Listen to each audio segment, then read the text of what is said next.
وقت نماز عصر بھی نہ دیکھا گیا نماز عصر بھی نہ دیکھا گیا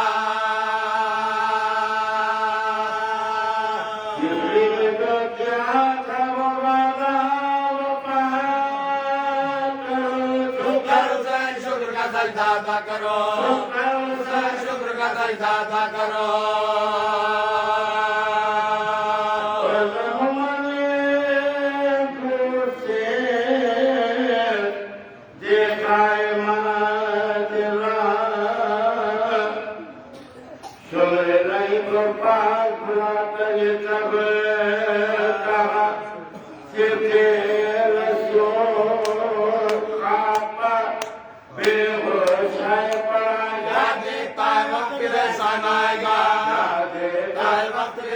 آئے گا لکھنؤ سے اکبر حسین کا حسین کا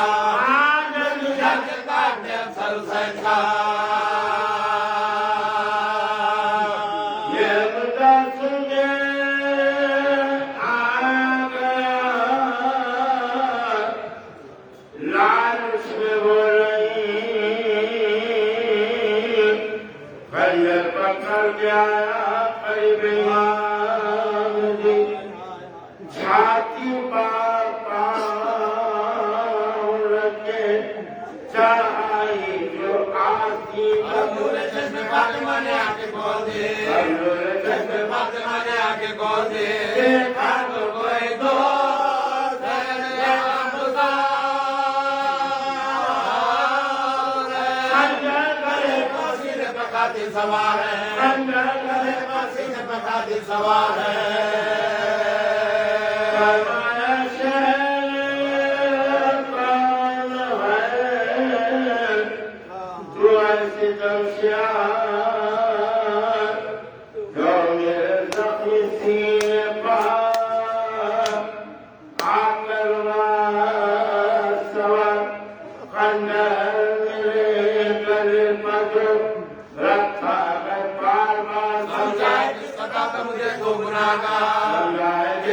مجھے دو گناہ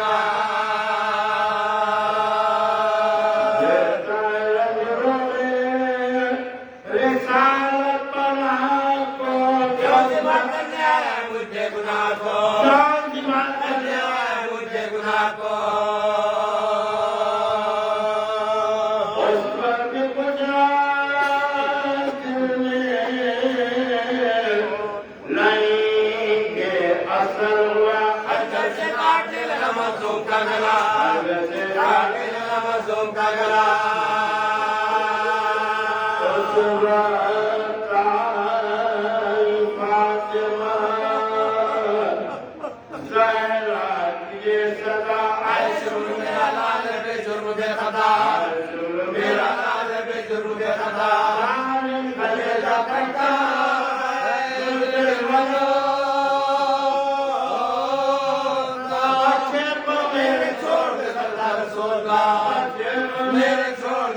رسول کا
الذي خلق الموت والحياة ليبلوكم أيكم أحسن عملا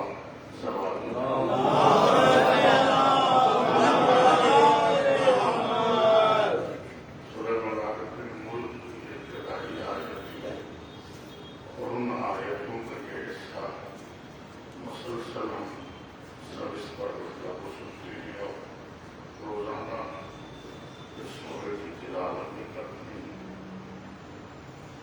اور جن مقامات پر جو قرآن مجید نے موت اور حیات کا تذکرہ کیا ہے اور اس میں بھی اس خصوصیت کے ساتھ اس عالم اختیار خدا کا نہ حیات پر کسی کا اختیار ہے نہ موت پر کسی کا اختیار ہے آج خود کوئی انسان اپنی عمر آگے نہیں بڑھا سکتا ہے اور نہ ہی کوئی یہ کہہ سکتا ہے کہ میں اتنے دنوں کے بعد ختم ہو جاؤں تو یحیی و یمیت وہو حی لا یموت حیات اور موت خدا کے ہاتھ میں ہے اور وہی زندہ ہے کوئی حیات بخشنے والا حی القیوم زندگی بھی دیتا ہے اور باقی بھی رکھتا ہے قیام قائم رہنا وہ سب اس کے لطف و کرم پر مشتمل ہے اور وہ ویسے موت اللہ کے الطاف میں اور اس کی مصلحتوں میں موت خود ایک لطف ہے لیکن انسان ایک مرحلے پر خود یہ چاہتا ہے کہ وہ چلا جائے اس بیزاری اور اس فکر کے پیدا ہونے سے پہلے خدا خود اس کے لیے وقت مقرر کر دیتا ہے وہ یہ غلط ہوئے کہ اللہ نے کتنی قسمیں موت کی رکھی ہیں مثلا اجل حتمی اور اجل معاجلہ یہ دو نام رکھے ایک عنوان یعنی ایک موت وہ ہے جو حتمی ہے یعنی سب کو آنے والی ہے کوئی اس سے مبرا نہیں کہ کوئی یہ نہیں کہہ سکتا مجھے موت نہیں آئی سب اس سے ہٹ کر ایک موت معلّہ ہے اس کا معنی یہ ہے جب اختیار خدا کرے خدا چاہے تو بندے کے اعمال کی وجہ سے اس کی عمر آگے بڑھا دے خدا چاہے تو اس کی عمر کو وہیں پر روک دے اور اس سے واپس بلا دے اب یہ پوری گفتگو ہے کہ کیا کیا چیزیں ہیں اور کن کن چیزوں کو اللہ نے اس ذریعے بیان کیا جو روایتوں میں موجود ہے بہت سی ایسی نیکیاں ہوتی ہیں جس کے بنا پہ یہ کہا گیا کہ انسان کی عمر میں اضافہ ہو جاتا ہے مثلا سے لینا کر اور بھی کوئی نیکیاں صدقہ دعائیں ہیں ان کے برخلاف تو یہ ہوتا ہے کہ نہیں اب پروردگار چاہتا ہے کہ اب یہ بندہ واپس لوٹ کر آ جائے تو جتنی بھی چیزیں کی جائیں گی وہ اثر نہیں کریں گی کیونکہ حکم خدا آ چکا ہے تو حکم خدا کے آنے کا یہ مطلب نہیں ہوتا ہے کہ انسان اگر مثلا دنیا سے چلا جائے اور اس کا عمر کا معاملہ عام طور پر دنیاوی اعتبار سے ہوتا ہے جو یہ بھی تو جوان تھے میری والدہ جو کی عمر نہیں تھی یا انہیں ہی کیوں موت آ گئی ہے تو یہ سوالات کے دروازے بند حق پہ سوال کسی کو نہیں نہ ہی کوئی سوال کر سکتا ہے نہ ہی کوئی اس پر اعتراض کر سکتا ہے لا یسأل عما یفعل قرآن کا حتمی فیصلہ کسی کو سوال کرنے کا یہ حق نہیں ہے پروردگار عالم سے کہ خدایا ایسے کیوں ہوا، ایسے ہونا چاہیے تھا، اب کیوں ہوا، آگے ہونا چاہیے تھا، یا جو چیز بعد میں ہو جائے اسے اب ہو جانا چاہیے۔ تو پروردگار عالم نہ کسی کے سوال کا محتاج ہے، نہ کسی کے مشورے کا محتاج ہے، وہ غنی بالذات ہے، عالم الغیب، جو غیب کو جانا اس کی مصلحت نہیں، اور جو چاہتا ہے کہ بندے اسی حرکت سے، اسی تغیر سے اپنے عمل کو بہترین عمل قرار دے۔ اس لیے آیت بھی لفظ ہے الذی خلق الموت والحیات لیبلوکم، اس نے زندگی بھی دی، اس نے موت کا دروازہ بھی رکھا، اور یہ دونوں کو اس لیے قرار دیا لیبلوکم، تاکہ اس ذریعے سے تمہیں آزمائیں، تمہارا امتحان ایکم احسن عملا، اس کا عمل سب سے اچھا عمل ہوتا ہے۔ بے شک ہم اپنی زندگی سے بہت خوش ہوتے ہیں، موت پر ہم سب کا دل ٹوٹ جاتا ہے۔ اظہار غم منافی نہیں ہے حکم خدا کا، یا غم کا اظہار کرنا کوئی غلط نہیں، بلکہ غم کا اظہار نہ کرنا غلط ہے، غم کو نہ ماننا غلط ہے۔ جانور سے بھی بدتر ہو جائے گا انسان، انہوں کوئی عزیز اس سے چھوٹ کے گیا ہے، کسی کی جدائی ہو گئی اور ایسی جدائی کہ اب دیدار قیامت نہیں ہے، دیدار کا کوئی موقع نہیں۔ مسافر اگر جائے تو وہ لوٹ کے آ سکتا ہے، لیکن اگر انسان دنیا سے چلا جائے تو وہ لوٹ نہیں آ سکتا، کہیں سے بھی ممکن نہیں ہے کہ وہ لوٹ کر آ جائے۔ معلوم ہو وہ آرا ملاقات کتنی بہترین ہے، اس پر غم منانا، اس پر رونا، اسے یاد کرنا، یہ نہ صرف بہترین عمل ہے بلکہ انسان ہونے کی دلیل ہے۔ انسان اپنے عزیز کی کمی کو محسوس کر رہا ہے۔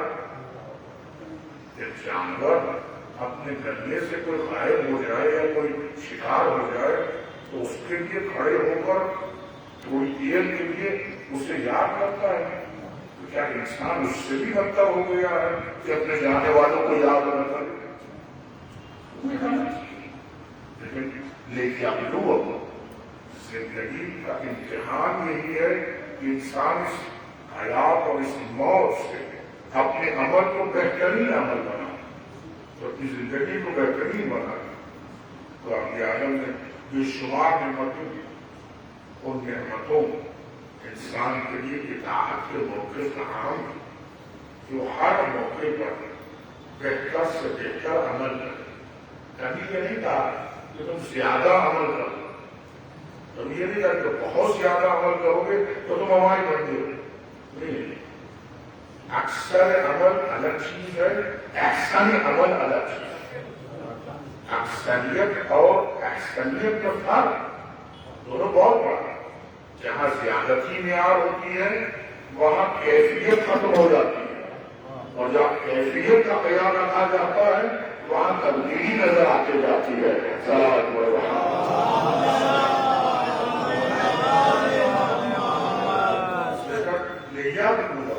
تمہیں آزمائیں، اکثر کتنی آیتیں قرآن مجید کی سنتی ہیں، روایتیں میں مسلسل مجلسیں ہوتی ہیں، قرآن مجالس میں اس ایک عنوان کو کتنے الگ الگ پہلو سے دیکھتی ہیں کہ پروردگار عالم امتحان دیتا ہے، خدا آزماتا ہے، خدا آزمائش کرتا ہے، اور آزمائش کے لیے ضروری نہیں ہے جیسے بہرحال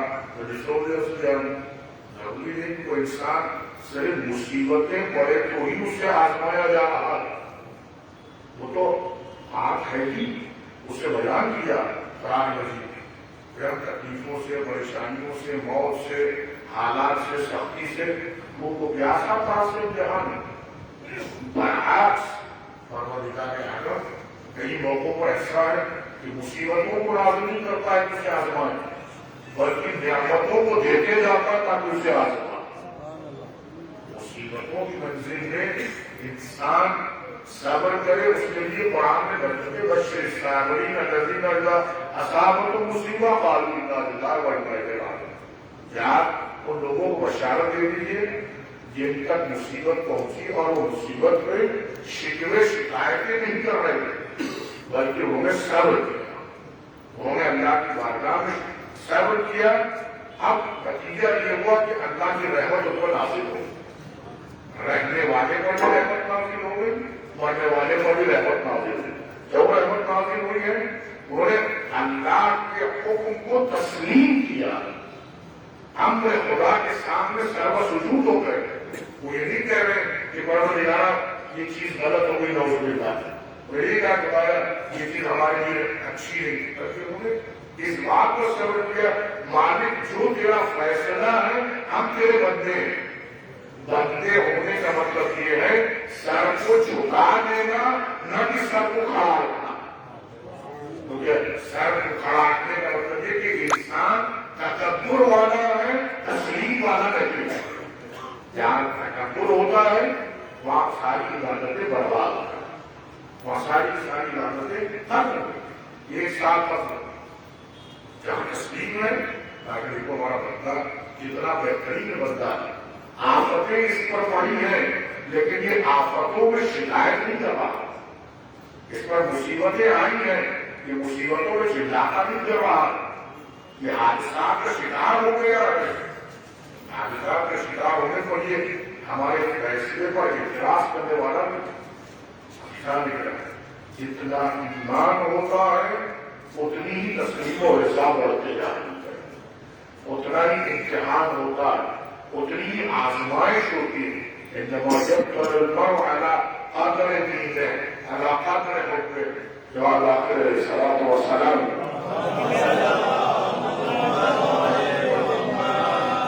حضرت کی بات، جتنا دین اور جتنی اس کی محبت ہوگی خدا تعالیٰ اتنا ہی اسے آزمائے، اس سے زیادہ وہ جانتا ہے کہ بندہ کتنا برداشت کر سکتا ہے اور بندے میں کتنی تمام، کتنا وہ حلم والا، کتنا اس کی قوت برداشت کرے۔ اللہ کبھی کسی پہ ظلم کرنے والا نہیں، کوئی حکم ایسا نہیں ہے کہ اس کی طاقت سے بڑھ کر جتنے بھی احکام ہم سب کے لیے، پورے انسانوں کے لیے رمضان کیا ہے، ایک بھی حکم شرع ایسا نہیں ہے جو انسان نہیں کر سکتا۔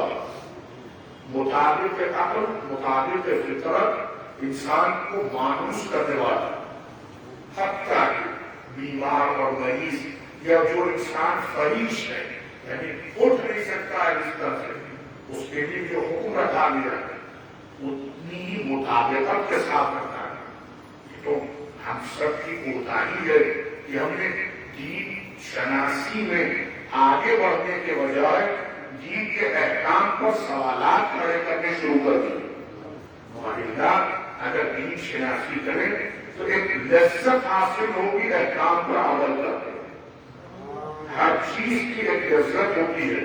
عقیدہ لگ رہا ہے جسے کھانا ہوگا اس کی لذت ہے، انسان سے لذت لیتا ہے، تندرست ایک لذت لیتا ہے، اچھی غذا ہے، اچھا ماحول ہے، ایک لذت لیتا ہے انسان۔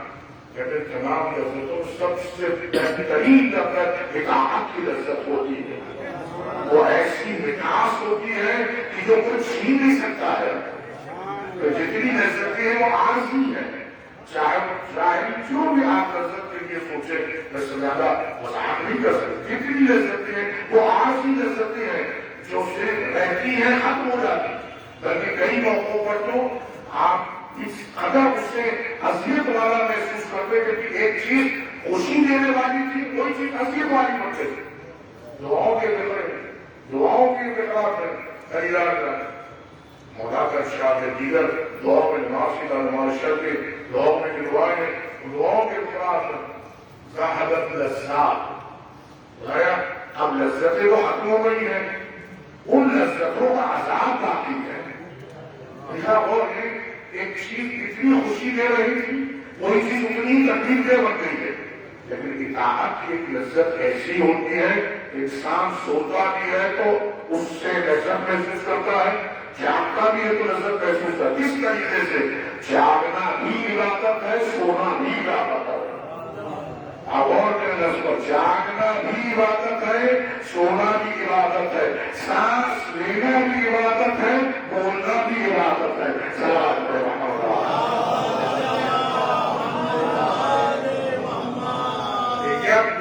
خدا آزماتا ہے، اسے یہ نہ سوچ انسان تاکہ وہ تسلیم کرے، ٹھیک ہے ان کی منزل ہے، لیکن مصیبتیں پڑتی۔ دوسرا مرحلہ نعمتوں کی فراہمی، خدا دیتے جا رہا ہے، نعمتوں پہ نعمتیں آتی جا رہی ہیں، خوشحال زندگی بھی رہی، ہر طرح کی سہولتیں بھی دستیاب۔ اب یہ موقع ہوتا ہے اس انسان کی ظرفیت کو دیکھنے کا، یہ انسان کتنا اعلیٰ ظرف ہے، کتنا کم ظرف ہے۔ نعمتوں کی فراوانی یہ خود ایک سخت ترین امتحان۔ بے شک ہم سب اس بات کی دعا کرتے ہیں خدا کو ہمیں نعمتوں سے نواز۔ اس نے اعلان بھی کیا کہ جو میرا شکر کرے گا لئن شکرتم لأزیدنکم، تو جتنا شکر کرو گے میں تمہاری نعمتوں میں اضافہ کرتا جاؤں۔ تو یہ اضافہ نعمت، اضافہ شکرانہ ہونا چاہیے، شکر بھی اضافہ ہونا چاہیے، کفران نعمت کا اضافہ نہیں ہونا چاہیے۔ ایسا قارون اتنا عجیب و غریب بدبخت، اتنی ساری نعمتیں خداوند عالم نے اسے عنایت کی، جب تک کچھ نہیں تھا با اخلاق قاری توحید ہمیشہ معبد میں عبادت کرنے کے لیے بیٹھا رہتا تھا۔ جہاں سے نعمتیں آتی گئی رویہ بدلتا ہے، لیکن بجائے اس کے کہ وہ بہترین نفس والا ہوگا وہ تو کمزور بات نکل گیا۔ یہاں تک کہ اسے حکم کیا احسن کما احسن اللہ الیک، خدا نے تیرے ساتھ اچھا کیا تو بھی دوسروں کے ساتھ اچھا کر۔ جب اسے کہا ہے خدا تیرے ساتھ اچھا کر رہا ہے دوسروں کے ساتھ اچھا کر، خدا نے کہا دیا یہ تو میرا اپنا کمال ہے، یہ میری اپنی محنت تھی، گویا وہ اپنی محنت اپنی قابلیت کو پیش کر رہا ہے، اپنی محنت کو دیکھ رہا ہے۔ جس نے یہ صلاحیت عنایت کی اسے بھلا دے رہا ہے۔ وَمِنَ النَّاسِ مَن يَعْبُدُ اللَّهَ عَلَىٰ حَرْفٍ، قرآن کی آیت لوگوں میں کتنے ایسے لوگ ہوتے ہیں خدا کو مانتے بھی ہیں تو اس لیے مانتے کہ خدا کچھ دے رہا ہے، خواب بھی دیا ہے۔ اور اللہ سے بھیا ہوتا ہے، اللہ کو مان رہے ہیں اور اس لیے بھی جو خدا ہے نہیں جو معبود ہے میرا ہے، مان اس لیے ہے تو دے رہا ہے۔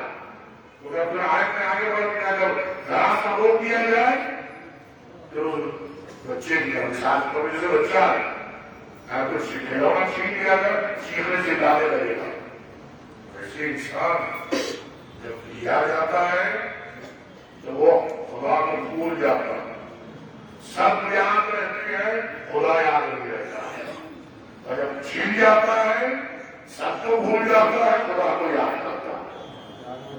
عجب کیفیت ہے امتحان اور آزمائشی، کہیں لے کر امتحان دے رہا ہے کبھی دے کر امتحان دے رہا ہے۔ اس لیے کہا گیا ایمان و نصفان، ایمان دو حصوں میں بٹا ہوا ہے، نصف الصبر نصف الشکر۔ اگر مصیبت ہے تو صبر کے جوہر بتانا، نعمتیں ہیں تو شکر کا نمونہ پیش کرنا۔ صلوات محمد۔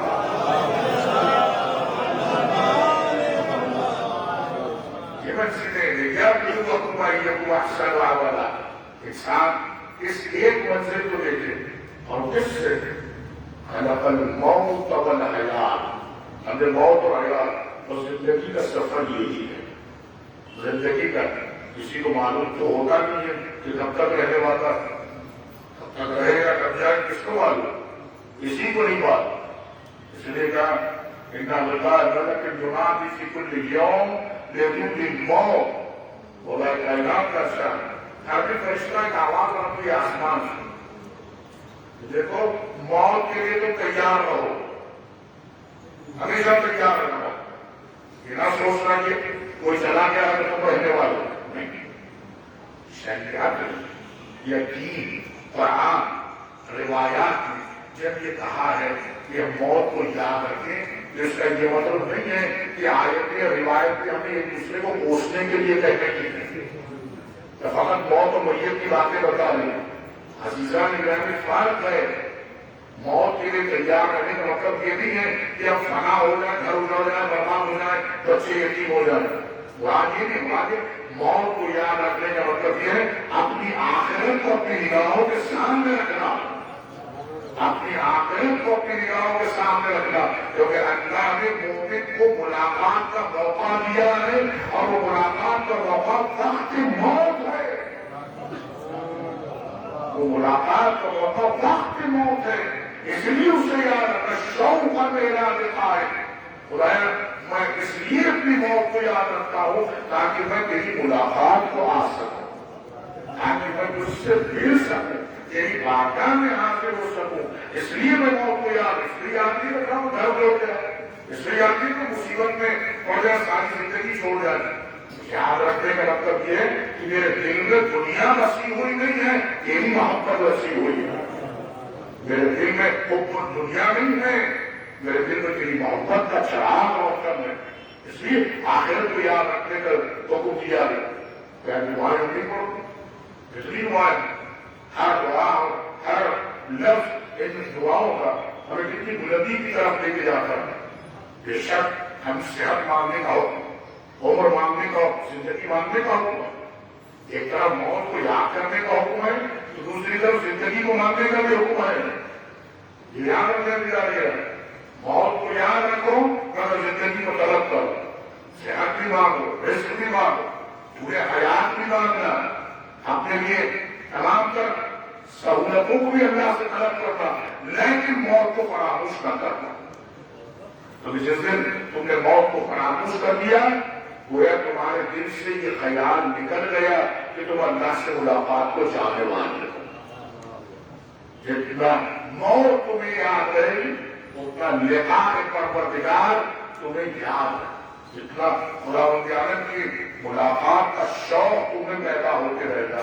اگر موت تمہارے لیے یاد، اور یہی آزمائش ہے، یہی یہ نہ ہو کسی مقصد نے میت کو دیکھ لیا یا ہم چلے گئے ارستان یا قبروں کو دیکھ لیا یا کوئی خبر سن لی ہے، کبھی ہماری زبان پر یہ کلمہ جاری ہو انا للہ و انا الیہ راجعون۔ شک حکم تو یہی ہے کہ ہم اس کلمے کو جاری کریں، لیکن جب اس کلمے کو جاری کریں تو اس پر اعتقاد بھی رکھیں، اعتقاد کا راستے بھی رکھیں کہ ہم خدا کی طرف سے آئے ہیں، خدائی کی طرف ہمیں لوٹ کے جانا۔ ایک عالم ارواح تھا جہاں سے وہاں سے آئے ہیں، اب اسی کے پاس موت کے پاس جانا ہے جو ہمیشہ کی زندگی ہے۔ یہ درمیان میں یہ ایک مسافر خانہ ہے جس میں رہ کر اپنی آزمائش کو دے کر اپنے امتحان کو کامیاب کرنا، یہی سب سے بڑی بات، یہی سب سے بڑی چیز۔ لیکن انسان آخرت کو فراموش کر دیتا ہے۔ جب خلق الموت والحیات، ہم نے دونوں کو خلق کیا تاکہ تم اپنے عمل کو اچھا عمل بنا سکیں، اور پھر اپنی نگاہوں کے سامنے صبح اور شام، اس سے کوئی فرق پڑنے والا ہے، اس سے کوئی فرق نہیں پڑنے والا ہے کہ خبر کہیں سے بھی آئے، تو ہمیشہ پروردگار کے لقاء کے لیے تیار۔ اور یہ بھی موت کفارۃ الذنوب، ایک مومن کے لیے اس کی موت اس کے گناہوں کا کفارہ ہوگا، اس کے گناہ دھل جاتے ہیں۔ کیوں دھل جاتے ہیں؟ کیونکہ باایمان دنیا سے اٹھتا ہے۔ باایمان کیسے اٹھتا ہے؟ کہ اس کی زبان پر کلمہ ہوتا ہے، اس کی زبان پر کلمہ ہم اور آپ نہیں سوچ سکتے، ہمیں پتا نہیں ہوتا ہے، جس کی روح نکل رہی کیسے روح نکلتی ہے ہمیں نہیں معلوم، فرشتے موت کیسے آتا ہے نہیں معلوم، وہ تو مرنے والا دیکھ رہا ہے، مرنے والی نگاہوں کے سامنے کہ موت کے فرشتے آ چکے، مرنے والا اب کسے پکا لے، چاہے اتنا ہی بہت بڑی حکومت والا بادشاہ کے اوپر، شہنشاہ کے کچھ نہیں کر سکتا، دولت کے ڈھیر لگے ہوں، بیکار انہیں پیسے دے کے غائب نہیں جا سکتا ہے، ملک الموت کو اتنا پیسے دے کے آ جائیے لانے آگے نہیں ہو سکتا ہے، کتنا بادشاہ بڑے آدمی ہیں، ملنے کے لیے لوگ بیچارے طرف رہے ہوں، موت کے فرشتے کو روک سکتا ہے؟ نہیں روک سکتا ہے. یہ منزل سخت ترین ہے. اب اس منزل پر ایک مومن ہی ہے جو کامیاب ہوتا ہے، کیونکہ نہ ہاتھ ہل سکے نہ پاؤں ہل سکے، نہ زبان کچھ کہہ سکے، نہ ہی کسی سے فریاد کر سکے. ایسے موقع پر اب احسن عمل دیکھا گیا. پوری آزمائشیں سخت ترین یہیں پر آ کے رک گئی ہے. اب کون آنے والا ہے؟ نہ حکومت کام آئے گی، نہ دولت کام آئے گی، نہ لشکر، نہ قبیلہ، نہ عقیدہ، نہ خاندان، نہ بچے، نہ بیوی، کوئی کام نہیں آ سکتا ہے. ذرا بتائیں اب کون سی چیز ہے جو اسے ایمان اٹھا کے لے کر جائے گی؟ یہ سب سے سخت ترین منزل.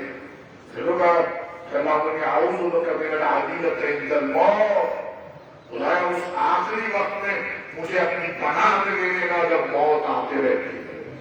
شیطان بہکانے کے لیے تیار ہے، کوئی مدد کرنے والا نہیں ہے، بے حس پڑا ہوا ہے. نگاہیں حسرت سے سب کے چہرے کو دیکھ رہی ہیں کہ کوئی تو آگے بڑھ کے میرا سہارا بنے. کوئی بڑھنے والا نہیں ہے. قربان جائے ہماری جانیں. یہ کتنا بڑا احسان ہے میرے مولا کا، کتنا بڑا احسان ہے مشکل کشا کا. سب بیکار ہو چکے، کوئی کام آنے والا نہیں ہے، کوئی ساتھ دینے والا نہیں ہے. ایسے موقع پر اگر کسی نے آنے کا وعدہ کیا ہے تو وہ علی نے وعدہ کیا. ایسے موقع پر اگر کوئی آنے والا ہے تو وہ میرا مولا ہے. تو یعنی اے حارث یاد رکھ لو، کوئی کہیں بھی مر جائے، کسی بھی حالت میں مر جائے، اگر وہ میرا چاہنے والا ہے تو وہ علی کے چہرے کو دیکھے گا. اور یہ حدیث پیغمبر ہے کہ جس نے علی کے چہرے کو دیکھ لیا اس نے وجہ اللہ کو دیکھا ہے. اور جو بھی مولا کائنات کے چہرے کو دیکھتا زبان پر لا الہ الا اللہ آ جاتا.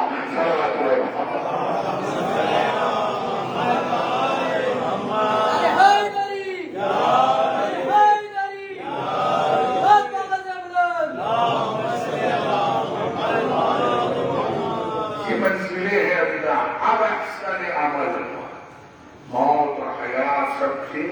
اب جب نظام نے اپنے امام کو دیکھ لیا تو دنیا سے بے ایمان نہیں اٹھا ہے، با ایمان اٹھا ہے، با ایمان اٹھا ہے. اور یہی چیز کی گواہی ہم سب ہے. لا نعلم منه الا خیرا. خدایا ہم کچھ نہیں جانتے صرف مرنے والا خیر پر تھا.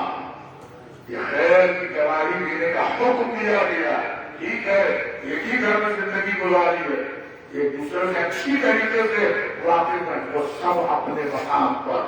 اگر یہاں گواہی تمہارے تعلقات کی نہیں ہے، اس ولایت کی گواہی ہے جس پر نجات کا دار و مدار، جس پر بخشش کا دار و مدار، جس پر شفاعت کا دار و مدار. اور یہی یقین ہم سب کو دنیا میں بھی جینے کا حوصلہ دیتا ہے، اور یہی یقین ہماری آخرت کو بھی بہترین بنائے گا. سب چھوڑ سکتے ہیں، ہمارا مولا نہیں چھوڑ سکتا. یہ منزلیں ہے. اسی لیے احسن عمل، انسان بہترین عمل جو کرے گا وہ محبت مولا کائنات، محبت اکبر ہے. اور اس محبت میں ہر سجدہ معراج کا ہو جائے، ہر عبادت بلندی کی ہو جائے، ہر ذکر ہو جائے گا. ذکر تصویر کثیر ذکر کی مصداق ہو جائے. کیوں؟ کی محبت میں یہ زندگی گزار کر گیا. اس میں وہ توبہ کی طرف وجدہ نے اللہ پر ان کی مغفرت کرے، درجات کو عالی کرے. ظاہر ہے ہم سب کو ہے، پورے گھر کو غم ہے، بھائیوں کو غم ہے کہ بھائی چھوٹ گیا. بھائی کا غم بھائی جانتا ہے تو دوسرا نہیں جان سکتا. اور کتنی ساری یہ سچائیاں ہم سب کے ساتھ ایک دوسرے کے لیے سہارا ہوتے ہیں، وہ برابر ہوتے ہیں. اور بھائی کرنا ہوگا دوسرے بھائیوں کے لیے بڑا سخت ہو جاتا. ویسے ہی اولاد کے لیے، اور اگر اولاد بیٹیاں اور بیٹے سب کے سب اس طریقے سے نظریں اٹھا کے دیکھ رہے کہ ابھی تو خوشیاں گزری بھی نہیں پوری تھی، اور ہمارے درمیان سے ہمارا سرپرست چلا گیا کہ یہ بڑی سخت منزل ہوتی ہے. دوستوں کے لیے اپنا غم ہوتا ہے، متعلقین کے لیے اپنا غم ہوتا ہے. بہرحال یہی وہ منزلیں ہیں ابھی گرامی کا ہم سب اتنا دل تنگی محسوس کرتے ہیں. ٹھیک ہے جو متعلقین اور آہستہ ہیں ان کے لیے تو غم ہو ہی جاتا ہے سخت نہیں، لیکن جو سنتے ہیں ان کے لیے کتنا غم ہو جاتا ہے. یعنی ایک بھائی کا ساتھ چھوڑ گیا، ایک ادھر اپنے بچوں کا ساتھ چھوڑ گیا. بہرحال امر خدا ہے، حکم خدا ہے، تسلیم سب کو کرنا ہے. قرار کہاں سے آئے؟ قرار کے لیے نگاہ کربلا کی طرف ہوتی ہے. صبر وہی دے گا جس کا گھر اجڑ گیا. صبر وہیں سے آئے گا لاشوں پہ لاشیں اٹھائے ہیں. اتنا احساس ہے بھائیوں کو کہ ہمارا بھائی چلا گیا. ابھی سال پروگرام کی اتنی خوشیاں ہو رہی تھی گھر میں، اپنی بچیوں کے گھر کو آباد کیا، سب کچھ کیا. آج وہ ہمارے درمیان نہیں ہے. ایک بھائی کا نہ ہونا کتنا احساس دلا ہے. کس دل سے کس درد سے ملے گا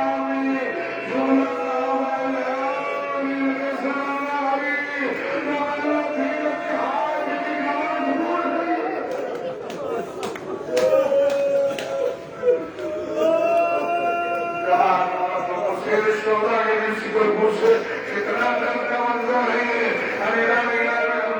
جب بھائی کھا رہا ہے تو تجھے کہا تھا میرے بھیا آپ میرے رشتے میں آنے والا ہے. یعنی اکیلے بھائی ساتھ ہے تو حسین پورا لشکر سمجھ رہے ہیں. اور یقین بھائی کو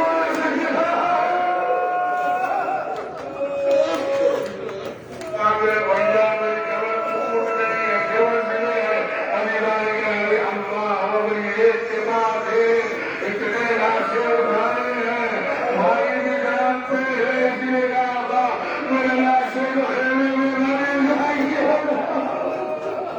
اللہ کسی لاش کے ساتھ لے کر خیمے میں آئے ہیں. یہ اکیلے آ گئے ہیں لاشا بہن کے کنارے. اولاد کو کتنا غم رہتا ہے کہ باپ کا سایہ اڑ گیا ہے، یقیناً ہے. اور بیٹیاں کتنا بے قرار. انبیاء نے توجہ نہیں دینا کہ مجھے بیٹی چاہیے تاکہ مرنے کے بعد زینت جنازہ کرائے پائے. کوئی مجھ پہ روئے جناب ابراہیم کے لیے یہ بطولہ بیان کہ مجھے بیٹی رائے چلا تاکہ میری میت میں روئے. آئے وہ بیٹی کیا کرے جو شہر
شرکت